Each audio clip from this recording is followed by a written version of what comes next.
عرض سلام و ادب خدمت همه برادران و خواهران عزیز و گرامی قدرم. امیدوارم که هر کجای باشید تنصیحت سلامت باشید. امروز باز هم تصمیم گرفتیم در برنامه سیوم قدرت و حقیقت در حضور شما قرار بگیریم و چند ساعتی بتوانیم با یکدیگر یک تبادل نظر کنیم و افکار خودمون با جامعه برسانیم و کوشش کنیم که در راه آزادی و رسیدن به همون هدف والا و هدف بزرگ یک گام برداشته باشیم. دوستان و هموطنان عزیز، همونطوری که شما از عنوان برنامه فهمیدید، ما امروز تصمیم داریم که در موضوع زندانی‌های سیاسی و مخصوصاً دزدیدن و بردن مخالفان سیاسی حکومت کنونی دیکتاتوری امامعلی رحمانوف از خارج کشور صحبت خواهیم کرد و ما چند بررسی و تحلیل گذراندیم و در زمینه تحقیقات اسم اشخاصی تمام افرادی رو که در خارج کشور بودن و از طریق همین حکومت دیکتاتوری دزدیده و تاجیکستان برده شدن اسم اونها را بنویسیم و امروز در همین برنامه مورد همین موضوع صحبت کنیم. این موضوع یک موضوع خیلی مهمی است که باید تمامی جهان از این کارها با خبر باشد که این سال اول و دوم نیست که حکومت دیکتاتوری امامعلی رحمانوف به دزدیدن و بردن مخالفان سیاسیش در خارج کشور دست میزند، بلکه سالهاست این کار را انجام میدهد، زیرا بدون یگان واکنشی از جانب دولت‌های ابرقدرت سازمان‌های بانفوذ جهان مانده است. اگر که هر انسانی که یک گناه میکند و جزا نمیگیرد، مطمئن باشید که دومین بار این گناه را تکرار میکند، سومین بار تکرار میکند و هیچ انسانی او را به جابری نمیکشد. یعنی انسان در صورت از اعمال بدش برمیگردد که او را حتما باید جزا داد.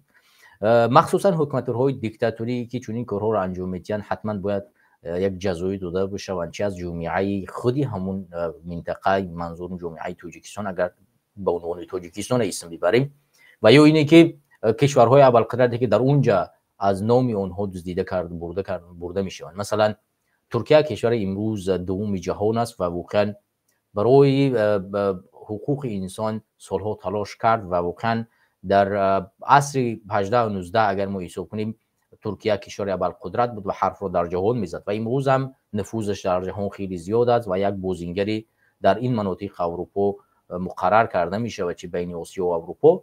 بر همین اساس وقتی از چنین کشور یک مخالف دزدیده می شود باید به جزا مانده نشود و حتما باید فشارهای بین المللی به ترکیه آورده شود و تاجیکستان آورده شوند تا اینکه که توسط هر فشاری که نباشد این افرادی که از هر کشورها دزدیده میشوند انجام داده بشن. ولی در صورت روسیه که از اونجا بیشتر مخالفان حکومت دیکتاتوری امامعلی رحمانوف دزدیده میشوند، اون هم باید با اندازه فشار آورد و کاری کرد که تمام مخالفانی که غیر قانونی از این منطقه دزدیده شدند به دوباره به وطن، یعنی دوباره آزاد کرده شود و یا اینی که به همون جاهایی که بودند این باره برگردانیده شود. ببینید حکومت دیکتاتوری امامعلی رحمانوف از زمانی به سر قدرت آمدنش، یعنی از سال 1992 تا این جونی سرکوب‌های سیاسی مخالفان تاجیک را آغاز کرده است، چی در داخل کشور چی در خارج کشور. من نمونه مثال میزنم. در داخل کشور بعد از اون که سال 1997 حالا بین 1992 و 97 که جنگ بود که هزارها نفر وقتی که امامعلی رحمانوف در ازبکستان به شهر دوشنبه با فرانت خلقی وارد شد، همه احزاب‌های سیاسی که مردمی که مخالفی که در داخل تاجیکستان بودن اونها را سرکوب کرد، قتل کرد. اون حرفا خب دیگه دوران جنگ بود و این چیزها در دوران جنگ بیا ما این رو کنار میگذاریم. ولی بعد از اون که صلح در تاجیکستان رسید و مردم تاجیکستان صلح کردن، مخالف و موافق، و اومدن با هم نشستن در سر میز و حکومت رو تقسیم کردن، گفتن با هم چیکار میکنیم، حکومت رو اداره میکنیم. ولی دیکتاتور امامعلی رحمانوف از همون آغاز تمام مخالفان رو میده چیکار کرد، پشت پنجره برد، به قتل رساند و هزارها کارهای بهتان کرد و جگب و دیگر مخالفان، علی بیدک و دههای دیگرش نمونه مثالی هستند که اینها یک مخالف سیاسی حکومت تاجیکستان در داخل کشور بودند و رفته رفته اینها را سرکوب کرد. تا سال 2012 مخالفای داخلی و مخصوصا در مناطقی که تاثیرگذار بودند سرکوب کرده شدند و منطقه ولایت مختار کوهستانی بدخشان هم سال 2012 کاملا سرکوب کرده شد و بیشتر مخالفا در اونجا مگر یک لیدری مردمی که بعد هم سال 2021 و 2022 به قتل رسانیده شد، ولی اونها هم چیکار کرده باشن، زیر ضربه و حمله حکومت دیکتاتوری امامعلی رحمانوف قرار گرفتن و تمام مخالفان سیاسی از داخل حکومت سرکوب کرده شدن و به زور یا کشته شدن و یا زندان شدن و یا الوطن از کشور فرار کرده شدن. این سیاست داخلی امالی رحمان در طول 30 سال است که آزاداندهشان رو سرکوب میکند، مخالفان رو زندان میکند، پشت پنجره میبرد، میکشد و یا اینکه کوشش میکند فشار بیارد که اونها از کشور فراری شوند. این طولی 30 ساله حکومت امالی رحمان در داخل 35 ساله حکومت دیکتاتوری امالی رحمان در داخل وطن است، ولی در خارج کشور اگر ما نگاه کنیم عملهای خیلی زیادی داریم که حکومت دیکتاتوری امالی رحمان واقعا تمام تلاش‌ها را میکند که هر یک مخالف آزاداندیش که در خارج کشور است اون را زبانش را ببندد و از توسط همه گونه فشارها استفاده ببرد تا اینکه سری راه مبارزه همین را در مقابل همین حکومت بگیرد. مثلا تمام مخالفان سیاسی حکومت دیکتاتوری امالی رحمان امروز در خارج کشور در امن قرار ندارند. مثلا من وقتی که امنیت میگم منظور تنها اون نیست که یک نفر تو را بیا به قتل برسونه. امنیت این زمان است که تو فشار روحی هم نمیگیری. ما مثلا اینجا نشستیم صحبت میکنیم و ده ها مخالفان دیگری که بخش مستقیم میکنن و یا اینکه حتی امکان یک نظریات مینویسن و فکر عقیده خود رو دارن در مقابل همین حکومت ایستادگی میکنن، توسط خانواده اینها از تاجیکستان فشار آورده میشن. مثلا میرن خانه تو، والدین تام، پدرت رو، مادرت رو و دههای از خانواده خیشتوار، برادرها، خواهران و همه اینا رو فشار میارن. این یک فشار روحی مثلا گاهی تاثیر میگذارد یک عده از مخالفان از همین مبارزه سیاسی خود بر بگردند. بر اساس یعنی فشار نه تنها اونه، یعنی امنیت نه تنها اونی است که تو امروز جان در یک کشور به امن هستی، در امنیت است، خود در امانی. امنیت بتوانند یک فشاری روحی را بدن، فشاری هر این چیزا میتونن امنیت، یعنی تمامی تلاش ها را میکنه از طریق پدر و مادر، از طریق اشتبار سری راه آزاداندیشی و دیگرگون اندیشی رو در جامعه بگیرد و کوشش کند که فقط یگانه صدای امالی رحمان باشد. این اولین نکته. نکته دوم تهدید کردن. مثلا ببینید امالی رحمان برها صداهای نمایندگاش روان میکند که مثلا ببینید وقتی که مرحوم عمر علی قوتوف رهبر حرکت سیاسی گروه بسیار خدا رحمتشون کند به شهادت رسیدن سال 2015 زنده بودن، نوارهای خیلی زیادی است که آشکار و واضح روشن با اون تهدید میکردن که در کوتاه‌ترین فرصت تو را ما به قتل میرسانیم و روزی آخری تو آمده رسیده است و ده ها حرفای گوناگون دیگری در همون ذیل آشکار و واضح و روشن از جانب امنیتی‌ها و مقامات به تهدید کرده میشد نسبت همین شخصیت. و بعد از اونی که حتی عمر علی قوتوف به شهادت رساندن، این تهدیدها هر روز در مقابل همین مخالفان زیادتر میشد. شما میتونید حتی همین نظریات‌های عادی رو در نظر بگیرید که اینها را چیکار میکنن؟ تاثیر میگذارن در جامعه. یعنی وقتی که یک حکومت میآید با امنیت خودش یک نفر مثلا تهدید میکند که امروز مرگ تو است، ما جای زندگی تو را میدونیم، در فلان جو زندگی میکنی، تمام موادهایی که اوید و راجع همین شخصیت هستند اینها را چیکار میکند؟ آشکار میکنند. البته یک تعداد انسان ها خوف میکنند، ترس میکنند و از این جانب اینها چیکار میکنند؟ از همین روی انتخاب کردهشون برمیگردند. خب نقطه سوم این فشارها توسط مقامات ها است. ببینید حتی امروز حکومت دیکتاتوری امالی رحمانوف ده ها نفر رو به اسم مخالف و به اسم مظلوم و همین اروپا روان کرده شده است و اسم و اشخاص این نفرها را چیکار میکند؟ میآید میگوید که تو فلانی هستی، تو بیسمدانی هستی، نسبت تو تهمت های گوناگونی میزنند و تو را چیکار میکنند؟ پشت پنجره میبرند. من نمونه مثالش را آشکار برای شما بزنم دوستان گرامی. مثلا در چهره برادر ما سلیمان دولتوف، یکی از مخالفان سیاسی، سابق اعضای حرکت سیاسی گروه بسیار که در کشور لیتوا زندگی میکردند، ایشان چند مدت از جانب کشور لیتوانی یا که لیتوا مورد بازپرسی قرار گرفتن و او به دادگاه برده شدن و خواستن که اسنادهای او از جانب همین کشور باطل کرده شدن. در گزینه اول این موفق شد. من یک سفر داشتم به کشور لیتوا همین سال برای بررسی اسنادهای همین انسان و اشتراکش در معرفه دادگاهی.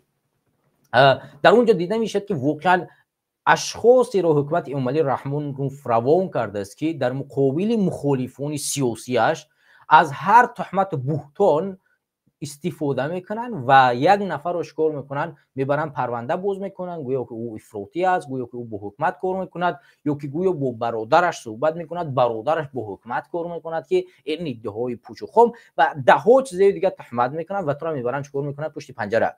و یا اینکه از همه جا چیکار میکنن، اسنادای تو را باطل میکنن و تو را به تاجیکستان استرداد میکنن که نمونه های مثالش هست. مثلا سلیمان دولتوف یگونه مخالفی است که بعد از جدا شدن از حرکت سیاسی گروه 24 که اونها جدا شدن با انجمن رفتن و بعدا دیگه احزاب دیگر کشودن و شما معین مشخص میدونید که خب یک انسانی عادی هستن و صحبت‌های خیلی زیادی میکنن. در برنامه‌های شخصی بنده که در حرکت سیاسی گروه 24 پخش مستقیم داشتم، شما میتونید ببینید ایشون صحبت‌های گوناگونی دارن و حد میکن در 10-20 برنامه شخصی بنده در همین سال و سال گذشته اشتراک کردن. یعنی یک فعال هستن، البته اشتباهات زیاد دارن، ولی یک عده بنو مخالف و کسانی که بوزیچه حکومت‌های اینجا یا که بوزیچه حکومت‌های تاجیکستان در اینجا قرار گرفتن و نسبت همین اشخاص تهمت زدن و تهمت میکنن، اینها رو میبرن پشت پنجره. این تهدیدی دیگری است که واقعا هر یک مخالف رو امروز تهدید میکند. امروز هیچ مخالفی در امان نیست. مثلا امروز خود از یک احزاب سیاسی درخواست پناهندگی میکنی چون اعضای این احزاب سیاسی هستی و فردا از همین احزاب سیاسی که خارج شدی تو تنها میمونی. امکان دارد که هر بوزیچه نسبتی تو کار کند، یک پرونده دروغی را ببافد و به حکومت ها مراجعت کند که اینها مثلا بوزیچه و فلانی هستند. ولی سالها درآمد و برآمد تو و هر کاری که در احزاب سیاسی کردی نادیده گرفته شود. این گونه انسان هایی که اصل و نسب ندارن و نجس هستن این کارا رو انجام میتن در مقابل یک مخالف دیگر و تو را چیکار میکنن؟ میبرند پشت پنجره و یا اینکه دکمینت رو باطل میکنن و تاجیکستان روان میکنن. این تهدیدی دیگری است که انجام میشه. تهدید سوم البته رسانیدن ضرر جسمانی.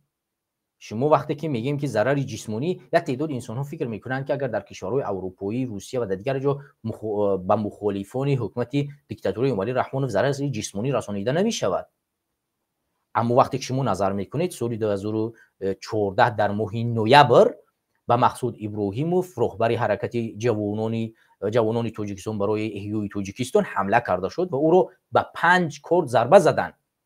حالا نوارش هست در روند برنامه، اگر لازم باشد و برنامه طولانی تر نکشد نوار او را به سمت شما میرسونم و همون نوار دیده می شود که یک کور از اینجا تو اینجا زده شده است و اینجا کور زده شده است. یعنی بدن انسان به 5 کرد حمله کرده شد.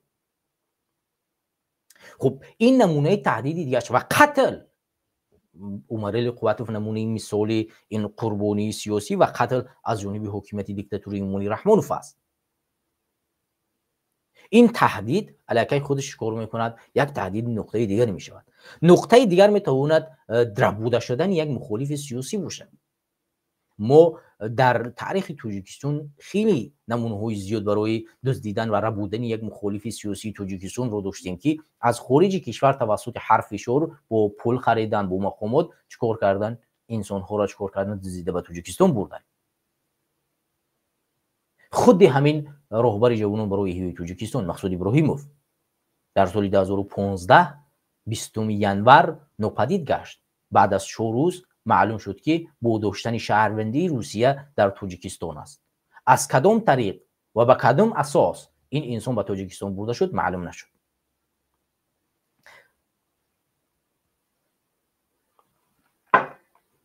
برای همین من یک لیست آماده کردم. در این لیست، در این تحقیقات بیشتر اسم ها را نوشتم و ما رجوع میکنیم به هر اسم و اشخاصی که در همین راه قربانی سیاست های دیکتاتوری عمری رحمانوف در طول 30 سال گشته است.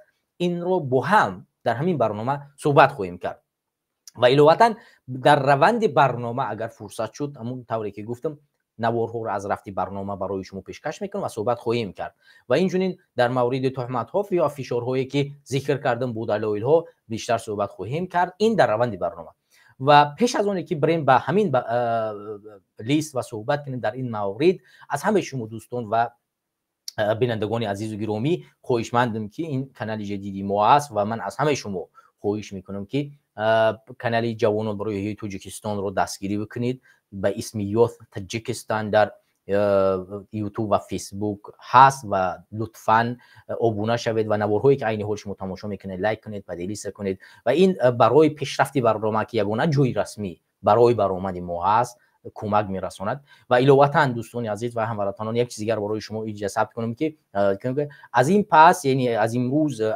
هر قرار راجع به حرکت جوانان و جنبش جوانان برای احیای تاجیکستان نشر می شود فقط از این سامانه نشر می شود و از سامانه فیسبوک که یاست تاجیکستان و هر قرار هر درخواست و هر چیز دیگه از جای دیگری برآمد حقیقت ندارد. شروع این حرکت از همین جا نشر پخش خود را ارائه میکند. بر همین اساس تا زمانی برقرار کردن سامانه رسمی همین حرکت اصل و پخش همین حرکت در اینجا انجام داده می شود و اگر از جای دیگری هر چیزی که نشر شد هیچ چیز قانونی ندارد و اگر هر کسی که هر چیزی را که نشر کرد دوستان و هموطنان شما بدونید که اون اساس قانونی ندارد و اساس قانونی جوانان برای احیای تاجیکستان چیزای رسمیش و شروعش در اینجا چیزها را نشر میکنه. البته یادآور میشویم که جوانان برای احیای تاجیکستان با حرکت سیاسی گروه 24 و جنبش آزادی عدالت در حرکت سیاسی گروه 24 با هم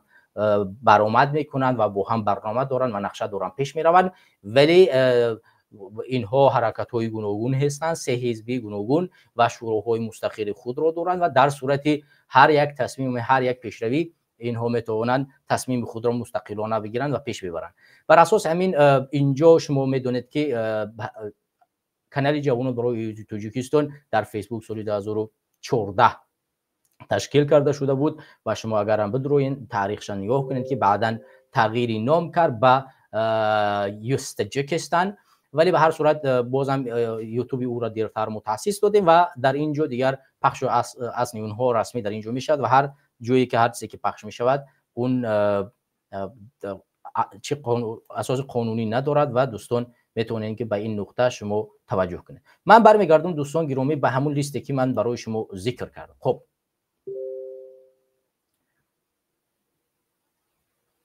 اگر دوستان و هموطنان در روند برنامه بخواهم به ما پیوست شوند، من همین لینک برنامه را در اینجا گذاشتم و شما میتونید در برنامه وارد شین و راجع هر موضوعی که میخواهید موضوع دلخواهتون صحبت کنید، ولی موضوع امروزه ما یک موضوع حساس است و اگر شما بتوانید در موضوع زندانیان سیاسی و را بودن و قتل کشتار و تهدیدها در خارج کشور صحبت کنید و معلومات بیشتری دارید و یا اسم کسی را نگرفتین که میخواهید اسمش ذکر کرده شود، مرحمت اگر معلومات بیشتر داشته باشید از خشتوار این زندانی سیاسی باشید که غیر قانونی از روسیه و از هر کجای دیگه زندان بوده شده است و تاجیکستان برده زندان کرده شده است، این چیز رو ما برای شما حتما ان شاء الله که بازم در همین لیست الوه میکنیم. الواتن در اون لیستایی که به هر رسانه و هر سازمان و هر کشوری که نامه می نویسیم اسمهای اونها را خواهیم نوشت و این یک کاری مفید برای گامی برداشتن در جهت آزادی همون شخصیت و آزادی سیاسی کمک برساند. ما برمیگردیم دوستان همین لیست ما و سمت شما در اینجا برسونم ان شاء الله که بعدا صحبت ادامه میتیم. خب این اگر از این طریق ببینیم بله همین بود. من از نه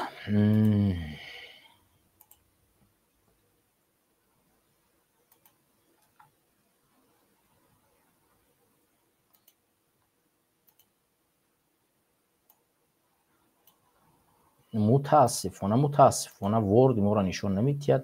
به هر صورت دوستان در اینجا متاسفانه ورد نشون نمیتید و من کوشش میکنم که اگر که این طرف یا لحظه که من اگر یا تغییر بودیم کوی نشونش بتید بهتر خوبتر، اگر نتید من برای شما میخونم و دیگر طریقتی خوب نشون داد.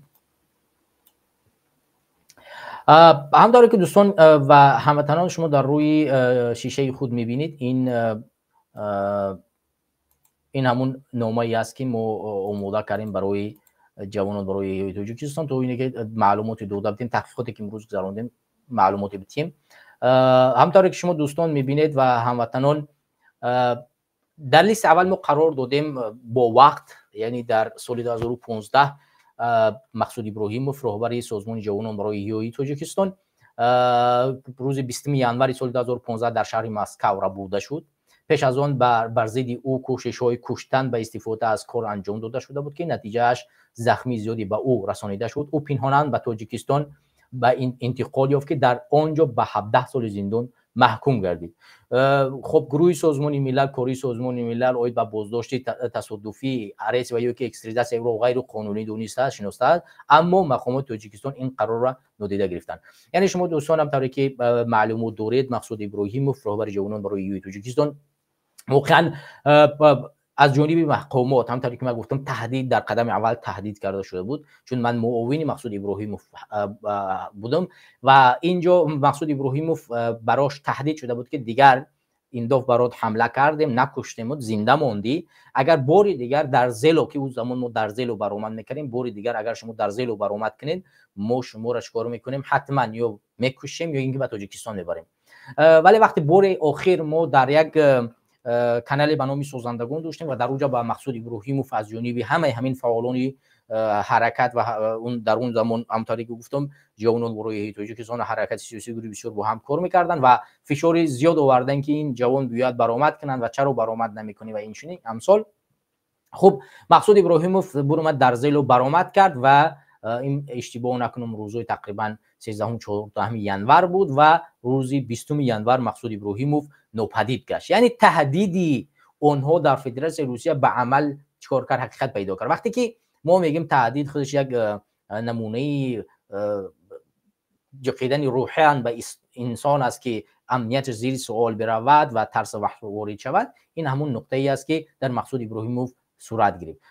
انسانی که نو از بیمارستان تقریبا 5 کار زدن، یک ماه شده بود از بیمارستان جواب شده بود. در مدت یک ماه شما ببینید که شما یک جراحی کنند که این قدر جراحی مثلا دراز بریده شده باشه و چند جا شما چگونه اون جراحی را چیکار میکنید ساز میشه. یک نفر از زندان آزاد شد و به من زنگ زد، دوستی نزدیکم بود. او انسان به من قصه کرد که مقصود ابراهیموف رهبر جوانان وقتی که در زندان بازپرسی میشد و نسبت من صحبت کرده بود که من همین انسان با ما بود، مقصود ابراهیموف چهره شناخته نمیشد از اون ضربه های سختی که از همین حکومت نسبتش زده شده بود. یعنی وقتی که چهره او را برای من نشان دادن، من گفتم که این انسان من نمیشناسم، این کی است؟ گفتن این مقصود ابراهیموف است، چون چهرهش اصلا از روی ضربه دیده نمیشد، همه جاش ورم بود. یعنی مقصود ابراهیموف با اون ضربه ها، با اون وجودی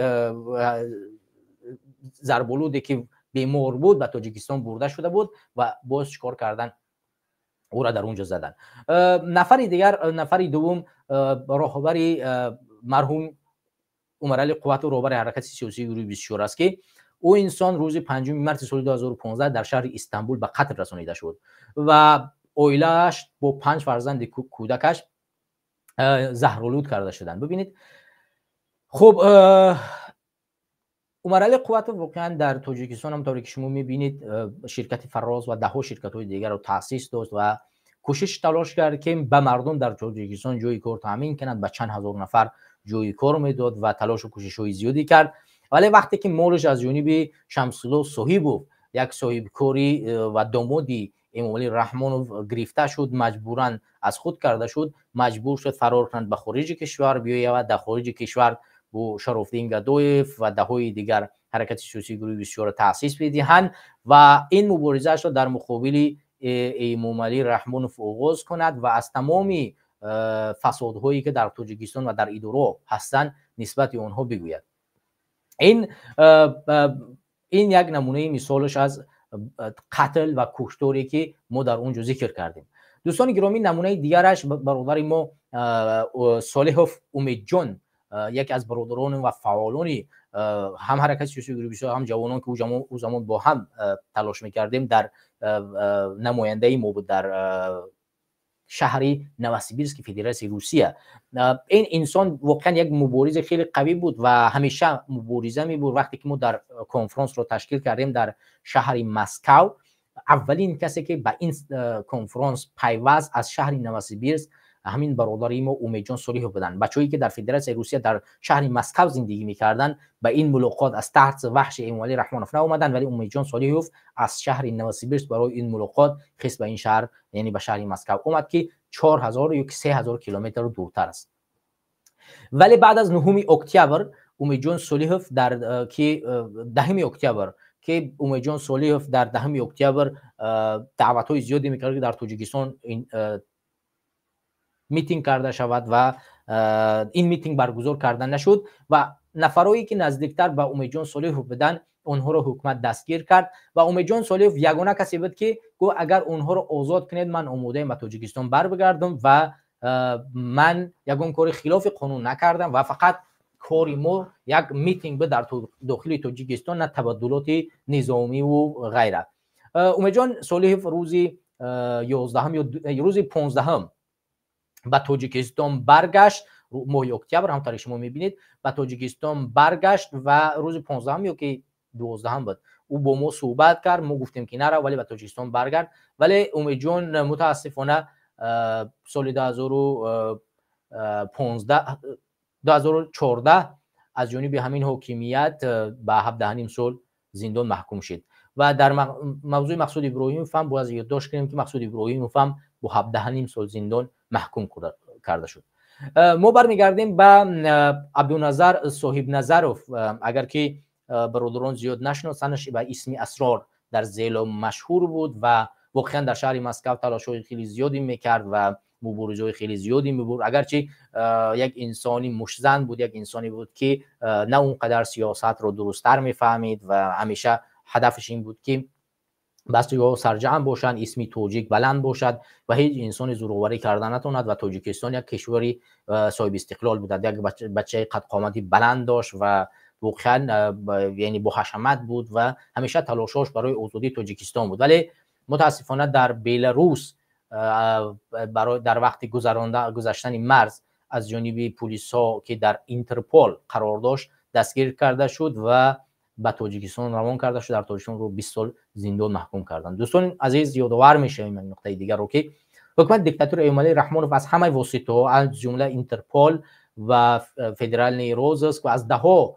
نمونه‌های دیگر استفاده میکنه تا اینی که باز هم سرکوب مخالفان سیاسی خود رو ادامه بدهد. نفر دیگر عبدالرحیم واسیف، یکی از فعالان حرکت سیاسی گروه 24 که بسیار در میدان‌های شهر مسکو وقتی ما اولین شده مبارزه رو آغاز کردیم مبارزه خود رو ادامه داد و عبدالرحیم واسیف یگانه اشخاصی هست که اولین شخصی هست که از جانب همین حاکمیت دستگیر کرده شد. وقتی که عبدالرحیم واسیف دستگیر کرده شد به ما از جانب مقامات معلومات دادن که عبدالرحیم واسیف این نماینده حکومت تاجیکستان است، ما بین شما رو میخواهیم تازه کنیم و بزهایی که در بین شما دارن اینها رو ما دستگیر کنیم و این کار حرف زدن. ولی وقتی حرف زدن من گفتم که نه، این کار اشتباه است. اگر که حکومت ها امروز جرأت میکنن هر کسش باشه دستگیر میکنن یک نفر، فردا همین به نوبت ما میرسد. ولی اینها ما را بازی داروندن و نسبت عبدالرحیم تهمت زدن و نسبت او دروغ گفتن و یک انسان مبارز صادق را چکار کردن؟ بردن در روسیه 1 سال زندان کردن و وقتی که در روسیه 1 سال زندان کردن میشود و زندان میشیند، بعد از اون وقتی آزاد کرده میشود برای او مقامی چی داده میشود؟ پناهندگی داده میشود ولی اجازه بیرون شدن از خارج کشور از روسیه رو به خارج نداشت. اما بعد از یک مدت شاید برای وحش و ترسی که از جانب مقامات نسبتش داده شد خواست از روسیه رو ترک کند و در همین روند از جانب پلیس‌های روسیه بار دیگر دستگیر کرده شد، به زندان برده شد و بعداً او را به تاجیکستان غیر قانونی استرداد کردند و او را به 20 سال زندان متاسفانه محکوم کردند. در حالی که برادر عبدالرحیم واسیف پیش از اونی که در حرکت سیاسی گروه 24 با پیوندد، زید سعیدوف رئیس حزب تاجیکستان نو رو وقتی دستگیر کردن اولین شده برآمد گفت که من آماده ایم که به جای زید سعیدوف هر گناهی داره برم در زندان بشینم و زید سعیدوف آزاد باشد. یعنی این جوان آماده قربانی بود ولی متاسفانه مقامات این چیز را نادیده گرفت و این جوانی صادق را چکار کرد؟ برد غیر قانونی و در تاجیکستان محکوم کرد. نمونه دیگرش شرافالدین گدایف رئیس حرکت اصلاحات و رشد تاجیکستان است و کسی که همونطور در بالا ذکر کردم مؤسسی حرکت سیاسی گروه 24 به شمار میرفت، یکی از مؤسساش با عمر قواتوف. او انسان هم سال 20 از جانب همین مقامات تاجیکستان در فدراسیون روسیه دزدیده شد و تاجیکستان برده شد. ولی خوشبختانه که پناهندگی کشوری گلندی را که داشت، اینها با فشارهای زیادی کشورهای ابوالقدرت بازم توانستند که همون سال بعد از 2-3 هفته اگر بیشتر یک ماه دوباره چیکار کنند به کشور هلند برش بگردانند و این یک موفقیت در جوده مبارزه های سیاسی بود که ما توانستیم همه مخالفان سیاسی به دست بیارند.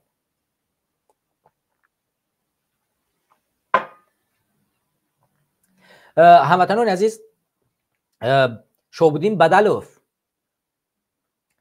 عضو دیگری حرکت سیاسی گروه 24 با رحمت جان محمد جان نماینده حرکت سیاسی گروه 24 در شهر مسکو ناپدید گشتند و در تاجیکستان پیدا شدند. در موضوع اینها کمی بیشتر صحبت کنیم تا دوستان با خبر باشند که متاسفانه این دو جوان واقعا جسورانه مبارزه بردن تا آخرین نقطه که جان فدایی کنند در راه مبارزه. اگر چرا من متاسفانه گفتم، چون یک خیلی حالات هایی است که البته وقتی که شما خطر رو بیشتر احساس میکنید باید که این کارهای قربانی که خودگذری هست انجام داده نشود. البته این جوانان خودگذری کردند. من نمونه مثالش رو برای شما میگم. این اشخاص در روز عید غلبه در کرمل امام علی رحمانوف را با برنامه حرکت سیاسی گروه 24 استقبال گرم دیکتاتور ملاقات کردند. این ملاقات در یک وقت خیلی حساس انجام داده شد که هیچ انسانی جرأت نمیکرد چون این ملاقات را در شهر مسکو انجام بدهد. ولی این با شهاب‌الدین بدلوف با برادر ما رحمت جان و دیگر برادرانی که در اوج اشتراک داشتند در میدان کرمل برآمدن و پلاکت ها را در مقابل رحمانوف گرفتند و نوارهایش هم در اینترنت هست، شما میتونید اینها را پیدا کنید. جسورانه ایستادن و مبارزه بردن و ترس هراس نداشتن. حتی چند گونه از چاپلوسان امام علی رحمانوف در اوج آمدن، حرفهای بدی رم زدن، ولی اینها چیکار کردن؟ حرفی جوابی بسیار مشتن با آنها دادن و دهان آنها را بستن. این را میگویند جسارت چنین فعالی مبارزه سیاسی. اما متاسفانه شهاب‌الدین بدلوف با عوض داشتن مقامی پناهنده سیاسی در کشور فدراسیون روسیه از جانب پلیس فدراسیون روسیه دستگیر کرده شد که این وقتی که در یک ساختمان کار میکرد از همون ساختمان پلیس های فدراسیون روسیه میان ایرا دستگیر میکنن. اگرچه این کار غیر قانونی بود، شاید امکان دارد که خب مقامات تاجیکستان اینجا اینها را خریدن و یک گونه مقامات آمدن ایرا از همین جای ساختمان از جای کارش دستگیر کردن و به سمت نامعلوم بردن. بعد از یک مدت معلوم شد که شهاب‌الدین بدلوف در تاجیکستان است و او را با 8 سال زندان یا با 7 سال زندان، حالا هر منبع هر خیلی میگه، اگرچه اینجا ما 7 سال نوشتیم ولی 7 سال یا 8 سال این چیز را میگن، او را زندان کردن. ولی در جانب برادر رحمت جان محمد جان باشد که شهروند فدراسیون روسیه بود و بعد از اون که شهاب‌الدین بدلوف رو بردن او واقعا باز هم مبارزه خود را ادامه داد و یادآور میشیم که در زمانی که اولین شده در روسیه کووید 19 آغاز شد، واقعا رحمت جان محمد جان اولین کسی بود که در همین دوران کووید 19 به میدان ها رفت و مردمی که مانده بودن در خانه ها ما خودمون پول جمع کردیم همون زمان و در توسط افیرها از مردم هم باز پول جمع کردیم. رحمت جان میره پنهانی مردم رو کمک میکرد، رکلام نمیکرد چون میگفت که من این کار را دوست ندارم، ویدیو هم نمیکرد چون جانی مردمی که از نام گروه 24 براشون پول داده میشود، مال داده میشود، خطر ایجاد نکند و مردم کمک کرد. شما میتونید مصاحبه‌هاش هم ببینید که چگونه تلاش کوشش کرد برای زحمت. ولی بعد از یک مدت این انسان هم در روسیه ناپدید گشت و بعدا با خبر شدیم که در تاجیکستان است. او رو با 20 سال زندان محکوم کردن. 20 سال زندان. جوانی که 30 سال داشت، 30 سال عمر داشت، شما 20 سال یک جوانی 30 ساله که زن و فرزند ندارد میبره زندان میکنه. شما تصور کنید که این جوان از زندان وقتی آزاد میشود 50 ساله است، یک مرد است دیگر. این خیلی ظلم و ستم بر روی همین جوانان این تاجیکستان است. برمیگردیم با یک فعال دیگری سیاسی حرکت سیاسی گروه 24 نظام الدین نصرالدینوف. این جوان از اعضایی، یعنی سابق اعضای حرکت سیاسی گروه 24 میتوانیم نام ببریم که از اعضایی بعد از که پناهندگی را به دست آورد با برادرش و اشخاص دیگری که اطرافش بودن از اعضایی دست کشید و زندگی مستقلانه خود را داشت و فعالیت‌های سیاسی نمی برد و با کار تجارت مشغول بود. وقتی که به کشور بلاروس سفر میکند، در کشور بلاروس در سال 2023 از جانب پلیس بلاروس دستگیر کرده می شود و غیر قانونی به تاجیکستان استرداد کرده می شود که او را در تاجیکستان متاسفانه زندان میکنه. حالا بیشتری منبع ها او را میگن که 10 سال زندان کردن و بیشتری منبع ها 8 سال میگوین یا خیلی بیشتر میگوین، ولی در عموم از جانب همین حاکمیت زندان کرده شد. نفر دیگر سلیمان جابیروف است که در گروه 24 به نام پلکونیک مشهور بود. سلیمان جابیروف که سابق کارگر همین مقامات بود، در فدراسیون روسیه در شهر سمر بود و بچه‌ها وقتی که شهر سمر رفتن یک ملاقات خیلی خوبی کرد و فوتبالکویی که تاجیکستانی نو نوشته بود، در پشتش عکس عمرال قوت بود، پرچم تاجیکستان بود و واقعا مبارزه اونها را تقسیم میکرد و مخصوصا از من درخواست کرد وقتی مسکو اومد در خانه من شب ایستاد که من تنها زندگی میکردم، خانه من اومد، واقعا تلاش های خیلی زیادی میکرد، مبارزه میبرد. بعد از اونی که در سال 2014 از جانب همین مقامات روسیه دستگیر کرده شد و 1 سال در زندان شش، او را مقام پناهندگی دادن در روسیه و تا سال 2024 در روسیه زندگی میکرد. حالا در اینجا او غیر قانونی از روسیه دزدیده و تاجیکستان برده شد. حالتهایی هست که میگویند که او رو با 8 سال زندان محکوم کردن، یا تعداد 6 میگه تعداد 10 میگه، ولی زندان معینی برای برادر سلیمان معلوم نیست و ما دقیقا نمیدونیم که چند سالش دادن، ولی بیشتری منبع ها بر اساس اون میگویند که 8 سال زندان محکوم شدگی. یعنی ما میتونیم حدس بزنیم که سلیمان جابیروف رو 8 سال زندان محکوم کردن. دوستان هموطنان، در پخش کردن نوار، در لایک گذاشتن، در کامنتاری نوشتن بیشتر فعال باشین، ان شاء الله که برنامه را بازم ادامه میدیم. نفر بعدی که در موردش صحبت میکنیم برادر ما و بسیار یک برادر بزرگی ما. من بسیار این برادر را دوست می‌داشتم و برایش ارث برده بودم و همیشه وقتی که شهر مسکو می اومد، در پدمسکو که زندگی میکرد، من همیشه در ماشین خودم میبردمش و همیشه وعدهش میدادم که برادر یک دعوتگری بزرگی موی بیا به همین مسکو، در همین میدان اشتراک همین روز جمعه دعوت که ختم میبرم، خودت بیای، مثلا بیا، التماس بیا. برادر ما شرفگن به نام سیف الله در آخری وقتا مشهور بود، ولی در او زمان نامش شرفگن بود، من به اسم شرفگن میشناختمش، بعدا در زیلو به اسم سیف الله و آخرای وقتا دیگر با ایدئولوژی کمونیستا کم کم دورتر رفت و حرفای هر طرف میگفت. ولی برای من شرفگن میرفت یا کمون سیف الله همون برادری بود که در سال 2014 من واقعا صادقانه پیداش کردم و در میدان دعوتگری قوی و مبارزه حقیقی و صادقانه مبارزه می‌برد. حتی حالت‌هایی بود که در پشت راهبر حرکت سیاسی گروه 24 فتنه ها برداشته شد. همین انسان با صداقتش نشان داد که نه، عمر علی قوت در کنارش باید باشیم و اگر هر کسی هر کجایی که برود، من تا آخر در بری مرحوم عمر علی قوت میمونم و تا آخر ماند و این به حرفش به وعدهش عمل کرد.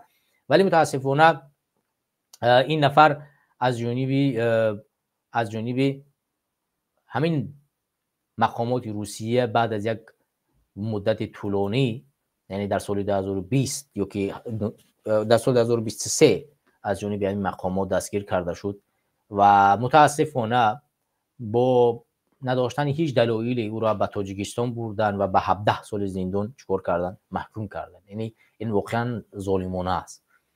برمیگردیم برادرها و هموطنان عزیز درباره قربان علی بلالوف و بعد در مورد برادر سهراب و نسیم جون صحبت میکنیم.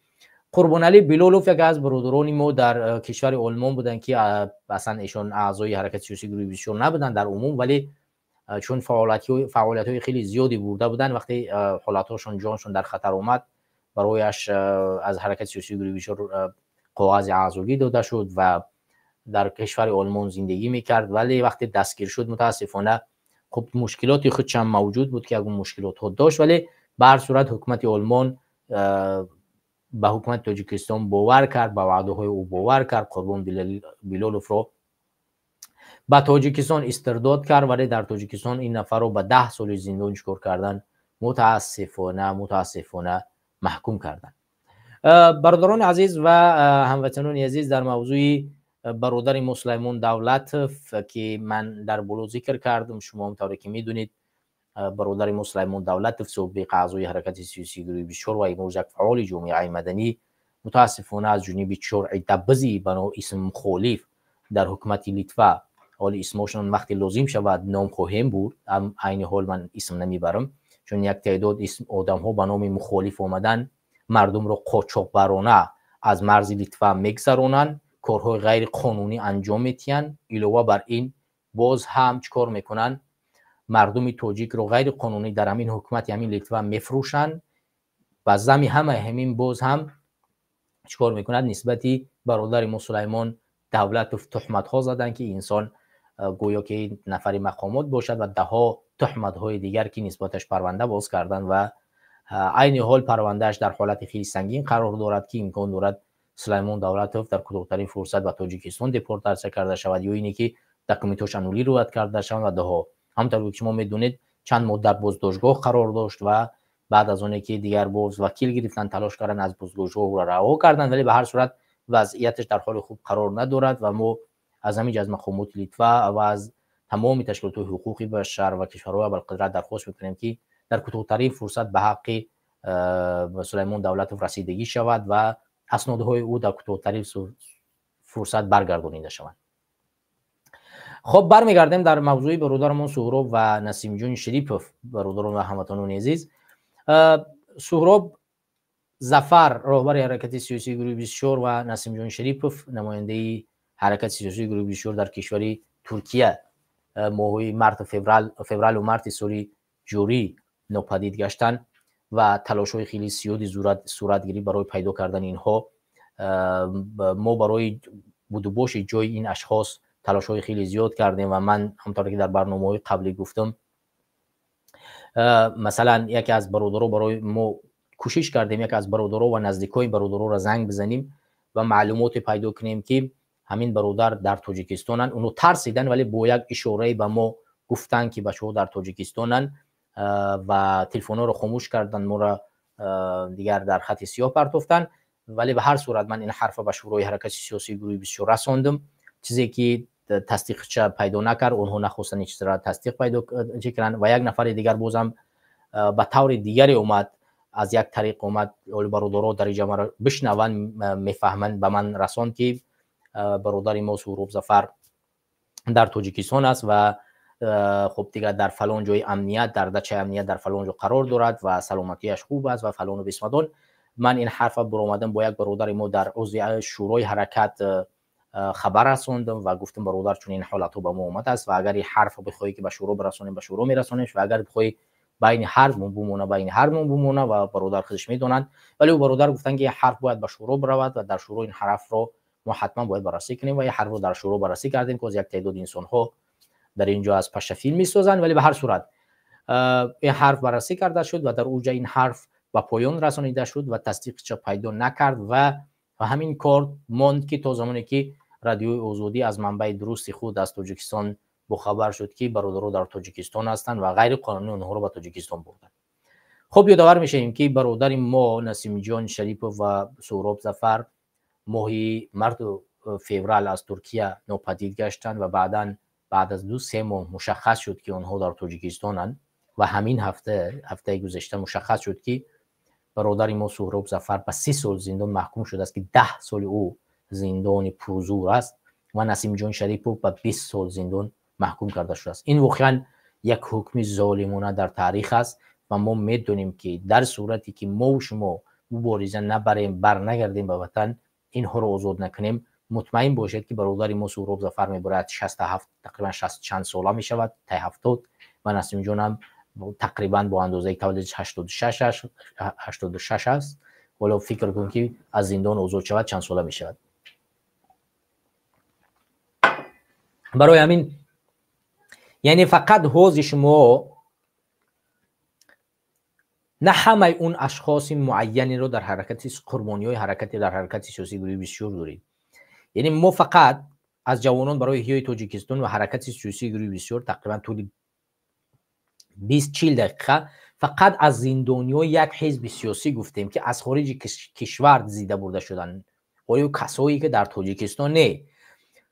ما در 40 دقیقه فقط راجع زندانیان دو احزاب سیاسی از خارج کشور صحبت کردیم. اگر ما عین حال از احزاب های گوناگون دیگر صحبت کنیم، میدونید چقدر اسم ها چقدر وقت میگیره، چقدر طول میکشد. این فقط از یک احزاب و دو احزاب کوچک سیاسی. حالا اگر ما بر بگردیم همینجا بررسی کنیم و ببینیم زندان های تاجیکستان را پر از دزدیدن و غارت کردن از همین خارج کشور مردم بردن به تاجیکستان است.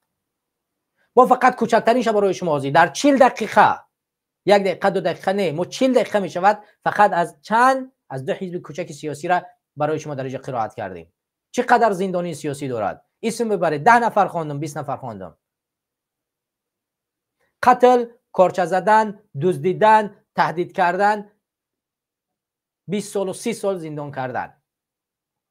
فقط یک حزب سیاسی.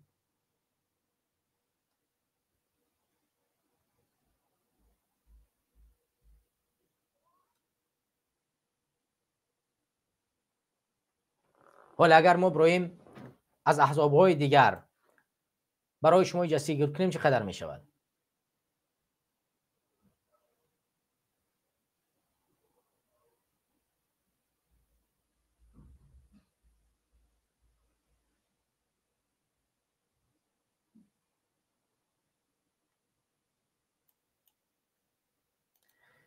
هموطنان و هم‌یاران عزیز و گرامی قدرم،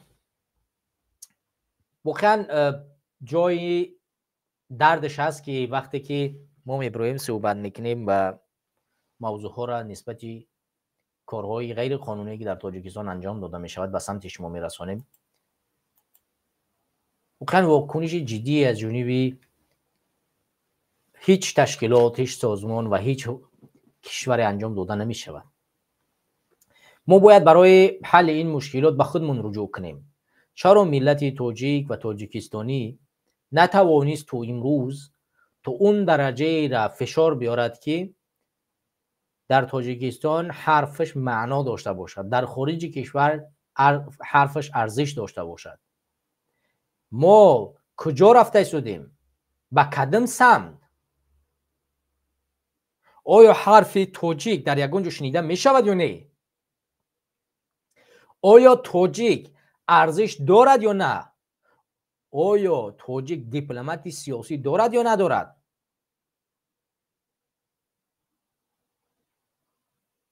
هر روز یک انسان غیر قانونی دیزده به تاجیکستان برده می شود.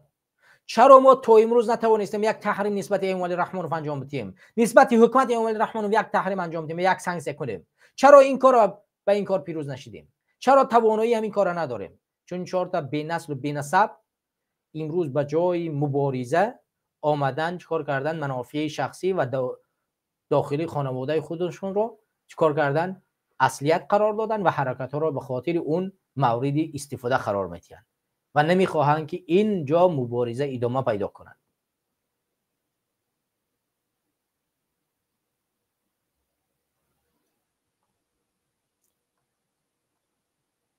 بیایید موضوع دیگری را بیایید زندانیان دیگری را یک بار در نظر بکنیم. شما عزت امان یادتون هست؟ عزت امان حامی حقوق مهاجران مهنتی در دوران کووید 19 در بدترین حالت قرار داشت، شب و روز خواب نداشت، حتی کرونا ویروس شد، در داخل اداره نشسته با تلفن اداره میکرد اینجا برین اینجا برین. تمام تلاش های اون عزیزتون رفت کجا شد؟ عزت امانوف رو به تاجیکستان بردن، غیر قانونی او را برای 280-290 سوم به 9 سال زندان کردن. بازم این کافیشون نکرد، این سرشون نکرد. بعد از یک مدت نسبت یک پرونده دیگر باز کردن، بازم 6 سال دیگه زندانش کردن که شد 15 سال. یعنی براشون 9 سال کافی نبود. چرا؟ چون اون نفر که 290 سوم قرضدار بود، اگر اون نفر همون سومش از همون بانک میرفت میگیری که بچهش رفت سوم در بانک در اسم همون گذرونده بود، اگر همون سوم از بانک میگرفت همین انسان آزاد میکردن. چون طبق اساس قانونگذاری تاجیکستان وقتی که پول انسان ها را میسپاری طرف آزاد باید کنن، زندان نباید باشه. مسئله اقتصادی به خاطر که این انسان آزاد کرده نشود، پروندهش دوباره بازبینی کردن نشود، چیکار کردن؟ یک پرونده دیگر نسبتش زدن، یک ماده دیگر نسبتش بار کردن، بردن 6 سال دیگه بیشتر 15 سال در عموم محکومش کردن، زندانش کردن. وگرنه در همین رسانه‌های مجازی همون زمان همین مهاجرای مهنتی ویدیوی مراجعاتی کردن، گفتن که ما آماده ایم هر سومی که عزت امان قرضی دار است ما جمع کنیم بر بگردانیم. 1 میلیون است، 2 میلیون است، 10 میلیون است. شما فقط تعداد سوم بگی که چقدر است. شما سوم بگه ما جمع میکنیم روی میکنیم. ولی حکومت چیکار کرد؟ هیچ انسانی را گوش نداد. علاوه بر همه بازم یک شاگرد عزت امانوف رو از خارج کشور چیکار کردن؟ غیر قانونی دزدیدن به تاجیکستان بردن، او را زندان کردن.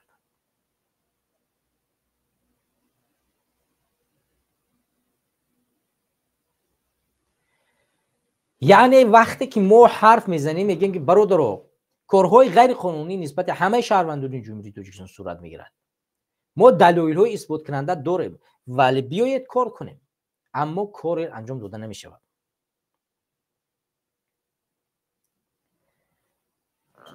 کرامت شریفوف حامی مهاجران مهنتی از یادتون میبراید؟ همین انسان برای حفظ حمایه حقوق انسان تمام کارها را در تاجیکستان انجام داد، در روسیه انجام داد.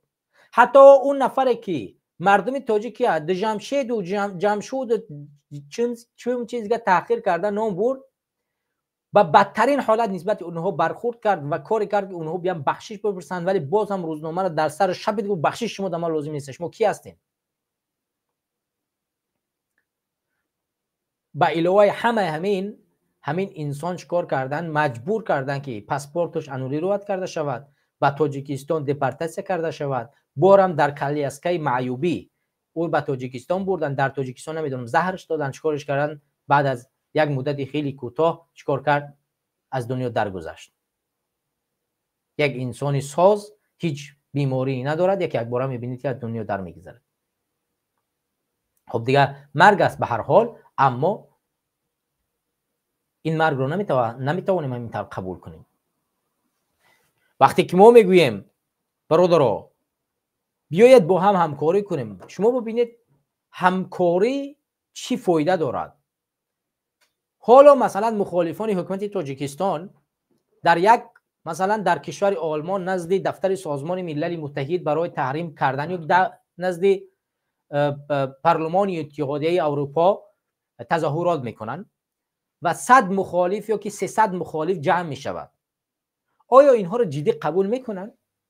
آیا 300 نفر که همون هم 300 نفر هم شاید جمع نشود جدی قبول میکنن یک تحریم کنن؟ البته که نه.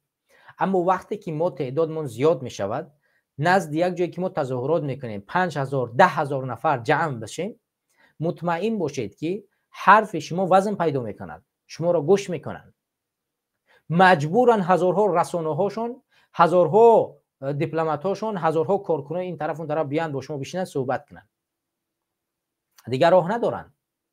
اما وقتی که شما کناره‌جویی میکنین و نمیوین، ترس میترسین و مردم مخالف توقع که میمونن، همین پرونده ها، همین کارهایی که باید انجام داده شود باقی میمونن، انجام داده نمیشوند و حکومت‌های اروپایی هم اتحادیه اروپا هم هیچ تحریمی در مقابل حکومت رحمانوف نمیگیرد. برای همین ما وقتی که میگیم که کارهای جدی صورت بگیرد باید صورت بگیرد. دوستان گرامی، نفر دیگری که همین گونه قربانی شد رئیس حزب دموکرات تاجیکستان محمد روزی اسکندروف بود. محمد روزی اسکندروف سال 2003 حالا شما رحمانوف شاید حاضرهاش بشناسید که مثلا حاضر زیاد دزدی میکند، ولی اون سالها هم دست به چنین کارها میزد. سال 2003 محمد روزی اسکندروف رو از فدراسیون روسیه دزدیده به تاجیکستان میبرد و او را به یک زندان طولانی مدت، یعنی به 23 سال زندان محکوم میکنند. به 23 سال زندان محکوم میکنند. شما در مورد محمد روزی اسکندروف چیزی میدونید کی است؟ بسیار یک سیاستمدار باهوش، ورزیده، ناتکرار، دانشمند، یک انسان خیلی مهم برای تاجیکستان است. اگر اون در سر قدرت می بود امروز تاجیکستان در عرصه بین المللی منافع ملی، منافع مردمی حفظ کرده می شد. مطمئن باشید. اون بسیار زیرک بود، ولی چیکار کرد؟ او را از فدراسیون روسیه دزدیده به تاجیکستان برد و به 23 سال زندان محکوم کرد.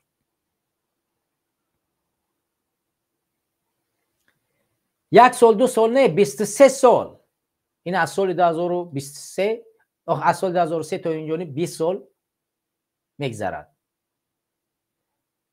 21 سال. 2 سال پس آیا محمد روزی اسکندروف میبروید یا که چه حال میاد در روزی او؟ خودتون بیایید به خلاصه بیایید.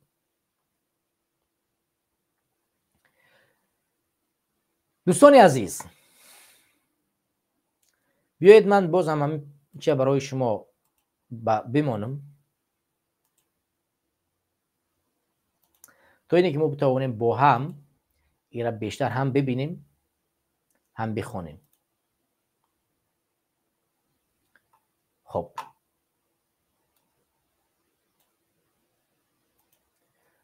دوستان گرامی، نفر دیگر عبدالباسط لطیفوف، یک از فعالان سیاسی که روز 8 دکبر سال 2010 در روسیه را برده شد و مجبوراً به تاجیکستان برگردانیده شد. این حادثه نشان داد که رژیم خودکامه امالی رحمانوف چه کارهایی را انجام داد. یعنی محمد روزی اسکندر در سال 2003 و در سال 2004 ببخشید و در سال 2008 برادر ما عبدالباسط لطیفوف و بعدا در سال 2013 اسمان عزیموف. همینطور قطعی اگر ما اومدن بگیریم بعد دیگه سال 2000 یعنی 15 مقصود ابراهیموف بعد هم خیر رفتن میکرد. یعنی نه تنها اشخاصی که برمدن ادعاها میکردن که اینها سیاسی نبودن، اینها از میدان برمدن و سیاست نمیفهمیدن، منظورش ماها بودیم، عمر علی قوتوف بود، مقصود ابراهیموف بود، که اینا سیاست رو نمیدونستن، دانش نداشتن، یعنی افراط کردن، زیاده گویی کردن و اینها باید با تاجیکستان آورده زندان میکردن. بلکه محمد روزی اسکندروف، سیاست شناس مشهوری کشور ماست، عبدالباسط لطیفوف، اسمان عزیموف، اینا سیاستمداران مشهوری تاجیکستان بودن، ولی چیکار کردن؟ و تاجیکستان دزدیده بردن و اونها را محکوم کردن. همزمان برادران عزیز و گرامی از حزب نهضت اسلامی تاجیکستان هم بسیار برادران را زیاد بردگن. من اسمای زیاد نمیگیرم، خیلی زیاد، از جمله نعیم جان است، دملو نعیم جان سمیف، بسیار یک انسانی مشهور در حزب نهضت اسلامی تاجیکستان هستند، بودن، حال هم هستند. یک مولای خیلی دانشمند، با وقار، سیاستمدار،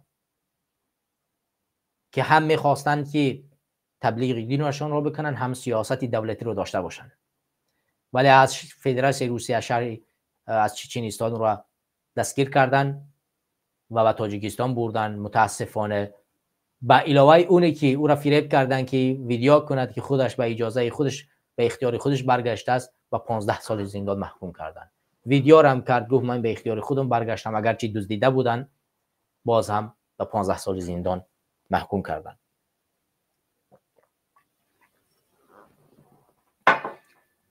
نفر دیگه شون سید قیام الدین غازی که در فدراسیون روسیه وقت بعد از سفرش از ایران به اون طرف دزدیده شد، به تاجیکستان برده شد. در تاجیکستان او را به 25 سال زندان محکوم کردند و البته در مناقشه هایی که داخل زندان شد او را به قتل رساندند. حالا هرچی باشه نباشد که قتل رسانیدنش به دوش حکومت امروزه هست، به کسی دیگه نیست. اینجوری در اروپا و فرزندی یکی از شخصیت های مشهور حزب نهضت اسلامی تاجیکستان، اکای شمس الدین یکی از نفرهای مشهور و محبوبی مخالفان تاجیک است، نه تنها از حزب نهضت اسلامی تاجیکستان. هر انسان با این شخصیت میشیند صحبت میکند او را احترام میکند. اکای شمس الدین من یک بار فقط ملاقات کردم در کشور شوئد. وقتی که مهمانی من شد من باری را هم ندیده بودم. برادرم معرفی کردم، گفتم برادر ملاقات کو و میآید ازش میمانداری کرد. بهترین برادر، خاکسارترین انسان و شخصیت باعث و باناموس و کسی که در گذشته وزیر بود، در گذشته در حکومت کار کرده بود و واقعا دانشمند شایسته. ولی با علاوه همه همین فرزند او حزب الله شوالی زاده در سال 2019 در اوستیا با درخواستی پناهندگی مراجعت کرد، ولی متاسفانه او چند بار رد کرده شد و 20 مارس 2020 شوالی زاده را چکار کردند؟ متاسفانه به تاجیکستان استرداد کردند و او را در تاجیکستان به زندانی نمیفهمم چند سال، حالا دقیق معلومات ندارم، ولی به زندان محکوم کردند. 8 سال باشد، 10 سال باشد. برادران و هموطنان عزیز، من از حزب نهضت اسلامی تاجیکستان زیاد مثال نمیارم، وگرنه زندانیان سیاسی حزب نهضت اسلامی تاجیکستان بازم 10 برابر اون زندانیای قبلی گفتیم که وقتی برنامه ما برای این نمیرسد ولی زیادن. ولی از همه حالت بدترینش چی است؟ این است که تا امروز حکومت ادعاها میکرد که مردم تاجیک، مردم منطقه های قراطیقین که در این مبارزه بیشتر از اون منطقه بودن، چه حزب نهضت اسلامی تاجیکستان، چه حزب حرکت سیاسی گروه 24 جوانان برای تاجیکستان و ده ها احزاب‌های گوناگون، فقط ملاهن، علم دینی دارن، درباره دین صحبت میکنن، افراطی هستن، تروریست هستن و اینها را باید بیاریم شد تاجیکستان خراب میکنن. اما در مسئله ولایت مختار کوهستان بدخشان بعد از مناقشه اخیری که حکومت دیکتاتوری به اونجا نفرای خود رو روان کرد و 10 نفر رو به زندان روان کرد، در اینجا به میان آمد که شروع شد ترور کردن، دزدیدن زندانیان، نفران فعال جامعه مدنی مردم بدخشان. یکی از اونها امردین علوچایف، رئیس جوانانی به نظر ولایت مختار کوهستان بدخشان بودن که بسیار یک انسانی با وقاری، یعنی جنگجوی با قوت و واقعا ورزشکار هم بودن. بسیار کارهای خوبی را انجام دادن، صحبت‌هایش هم هستن، میتونید در اتحاد کردن مردم بدخشان زیاد تلاش کردن. ولی او متاسفانه او را در سال 2022 از جانب مقامات و تاجیکستان غیر قانونی برده و او را در تاجیکستان زندانش کردن. ولی بیشتری مردم میگن که او را به 20 سال زندان محکوم کردن. نفرهای دیگری که از همین ولایت باز هم غیر قانونی دزدیده برده شدن، این آرز و رمزی آرزبکوف است. شما آرز را در سامانه‌های مجازی زیاد میشناسید که فعال بود، بلاگر بود، زیاد برآمد میکرد و علاوه بر این رمزی ورزبیک هم رو که میشناسید که او هم به نظرم همون بخش جوانان ولایت مختار کوهستان بدخشان را چیکار میکرد و در کانال ها برآمدهای زیاد میکرد و زبان روسی و زبان تاجیکی، ولی اونها هم چیکار کردن؟ متاسفانه هر دوی اونها از روسیه دزدیده شدن و به تاجیکستان برده شدن و اونها به زندانی طولانی مدت محکوم کرده شدن. باز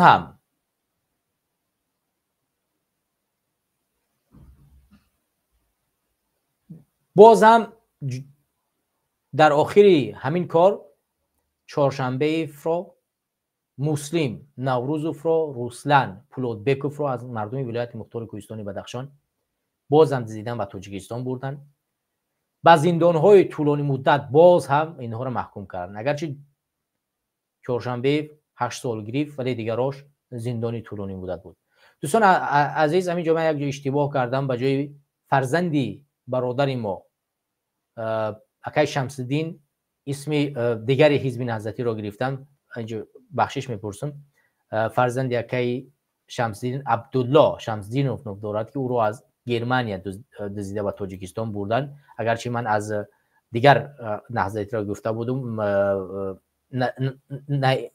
اسمش حزب الله شوالی زاده، اگرچه اون دیگر نهضتی است که از کشور اتریش دزدیده بردن. اکای شمس‌الدین فرزندش در اینجا من اسمشون بلو پایان نوشته بودم، نو میبینیم که در اینجا متاسفانه اشتباهی از برنامه شده است. در اینجا ما میبینیم که اکای شمس‌الدین فرزندشون به 7 سال زندان محکوم کرده شدن. عبدالله شمس‌الدین. هموطنان عزیز و همدیران گرامی، این چند معلوماتی بود که در مورد زندانیان سیاسی و کسانی که از جانب همین حاکمیت به تاجیکستان دزدیده برده شده بودند صحبت کردیم. من معلومات‌های زیادی دیگری هم دارم، نوارها و عکس‌ها از جانب همه این اشخاص دارم که بازم به سمت شما میرسونم. ولی پیش از آنی که ما با همین عکس‌ها بریم، من یک چیز دیگر از روند سال 2014 برای شما پیشکش کنم که وقتی که ما در سال 2014 مبارزه رو آغاز کردیم، در آغاز مبارزه واقعا تعداد خیلی زیادی دیگری دستگیر کرده شدن. از جمله در این جمله اسمشون رو بگیریم، در روسیه دستگیر کرده شدن، اگرچه بعضیش عضو رفتن به حکومت تاجیکستان خودشون سپریدن، اگرچه باشد خیلی زیادن. اینجا من اسمشون رو برای شما عینی حال میگیرم، تعدادشون خیلی زیاد است. خب با وفای نورالدین رضایویچ، این برادر ما زندان کرده شد. خب مهربان زندان کرده شد که از در تاجیکستان رفته است. 1 سال زندان شش، بعد رفت به حکومت تاجیکستان صلح کرد. برادر ما وصیف عبدالرحیم که متاسفانه عین حال به 20 سال زندان از جانب همین حکومت زندان کرده شد. عبیدوف کریم عبدالعلیموویچ در مسکو دستگیر کرده شد، این هم که فعال حرکت ما بود. جباروف سلیمان همونطوری که گفتم 1 سال زندان شش، مقام پناهندگی گرفت، بعداً به تاجیکستان دزدیده بردنش، عین حال میگم به 8 سال یا 10 سال زندانش کردن. آیت الله فراری امروزه که هر روز میبره در مقابل ما میزنه، در روسیه دستگیر کرده شد، 1 سال یا 6 ماه زندان کرده شد. یک مادر داریم عبدالرحمن روزیه حسنوه، عبدالرحمن اون روزیه حسنوه، بسیار یک مادر فعال با آر با ناموس که متاسفانه از جانب مقامات روسیه دستگیر کرده شد، در روسیه و پشت پنجره برده شد. عین حال در یک حالت خیلی سنگین قرار دارد و ما خیلی کمک مالی براش کردیم و تا حد امکان توانایی داشتیم کمک کردیم، ولی عین حال متاسفانه هیچ معلوماتی راجعش وجود ندارد که و در کجا در شرایط قرار دارد. زندان دیگری در اینجا قربان علی نعمتوف، یکی از برادران ما که در فدراسیون روسیه بود، به تاجیکستان برگشت، او را در تاجیکستان زندان کردن و به نظرم 7-8 سالش دادن که عین حال شاید در آزادی باشد. صالح امید جان همونطوری که گفتیم برادر ما رو با 17.5 سال زندان محکوم کردن، در روسیه هم دستگیر کرده شده بود ولی آزاد شد، ولی در تاجیکستان وقتی به اختیار خودش برگشت و وعده مقامات باور کرد ولی او را زندان کردن. خب کامیلوف شیراز که اون زمان اعضای حرکت نبود ولی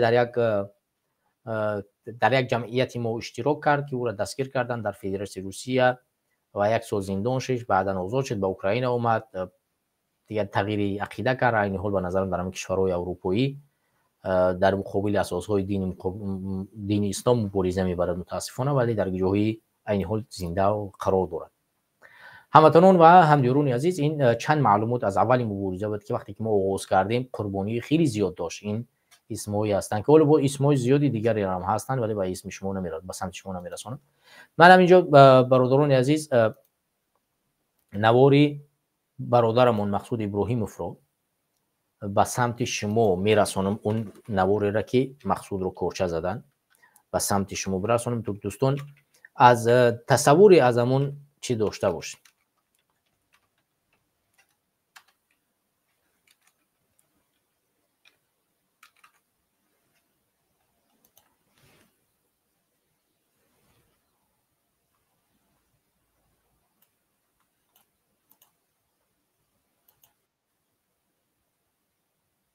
خب این نوار رو ما به سمت شما دوستان برسونم و خب